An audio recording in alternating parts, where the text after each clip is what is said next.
Opća skupština Ujedinjenih naroda 2018. godine prepoznala je bicikl kao jednostavno, cjenovno pristupačno, pouzdano i ekološki prihvatljivo održivo prijevozno sredstvo kojim se potiče upravljanje okolišem i zdravljem, te je 3. lipanj proglasila Svjetskim danom bicikla.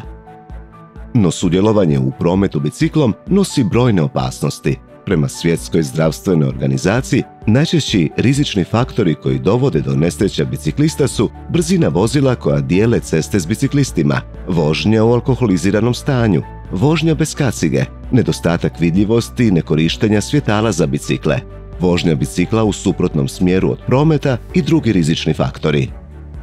Sigurnost biciklista u prometu može se poboljšati edukacijom, poboljšanjem prometne infrastrukture i pridržavanjem prometnih pravila i propisa. Izgradnja odvojenih biciklističkih staza može pridonijeti sigurnijem sudjelovanju biciklista u prometu, posebno u urbanim sredinama. Važan čimbenik veće sigurnosti za bicikliste je obvezno nošenje zaštitne kacige za glavu, te povećanje vidljivosti nošenjem reflektirajućeg prsluka i odgovarajućim osvjetljenjem bicikla. Prometna preventiva i edukacija među najučinkovitijim su mjerama za podizanje razine sigurnosti u prometu. Hrvatski autoklub godinama provodi niz preventivno-edukativnih akcija za sigurnije sudjelovanje u prometu najranjivijih skupina, među kojima su djeca i biciklisti. Od 2016. godine Hrvatski autoklub i Ministarstvo unutarnjih poslova za učenike 5. razreda osnovnih škola provode program osposobljavanja upravljanja biciklom za sigurno i samostalno sudjelovanje u prometu. Polaganje vozačkog ispita za bicikliste sastoji se od ispita iz poznavanja prometnih propisa te praktičnog ispita iz upravljanja biciklom na prometnom vježbalištu. Već 31 godinu HAK s partnerima organizira i provodi Sigurno u prometu, državno natjecanje učenika osnovnih škola u poznavanju prometnih propisa i sigurnosnih pravila te vještinama upravljanja biciklom. Od ove godine sudionici državnog natjecanja polagali su ispit za upravljanje biciklom, a iduće godine u planu je polaganje ispita na školskim i županijskim natjecanjima, čime će se znatno povećati broj djece koja će položiti ispit za upravljanje biciklom, a time i za sigurno i samostalno sudjelovanje u prometu.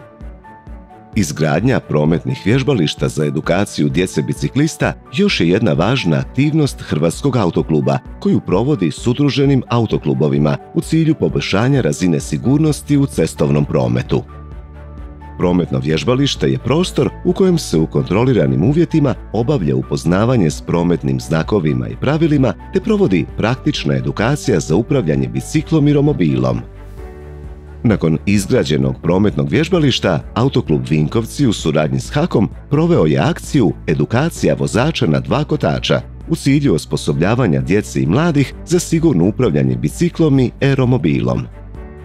Temeljem spoznaja stečenih na projektima i programima prometne preventive, Hrvatski autoklub je u svrhu podizanja razine edukacije izradio priručnik za edukaciju djece i mladih Postani siguran vozač bicikla i električnog romobila.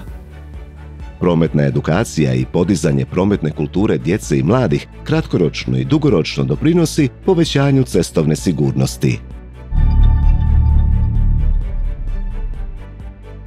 Napredni tehnološki sustavi u vozilima služe za pomoć vozačima pri upravljanju kako bi povećali sigurnost, udobnost i učinkovitost vožnje. Neki sustavi samo upozoravaju na potencijalno opasne i kritične situacije u prometu, dok neki, poput sustava automatskog kočenja, mogu i reagirati umjesto vozača. Važno je naglasiti kako ti sustavi nisu zamjena za vozača, već mu pomažu u donošenju boljih i sigurnijih odluka. Dakle, vozači se ne smiju pouzdati samo u njih, nego trebaju maksimalno biti koncentrirani na vožnju. Napredni sustavi pomoći vozaču su: sustav za nadzor vozača koristi kameru postavljenu na kontrolnu ploču za praćenje vozačevog ponašanja i stanja kako bi povećao sigurnost tijekom vožnje. Cilj je identificirati znakove umora, distrakcije ili nedostatka pažnje, te na vrijeme upozoriti vozača na potencijalne opasnosti.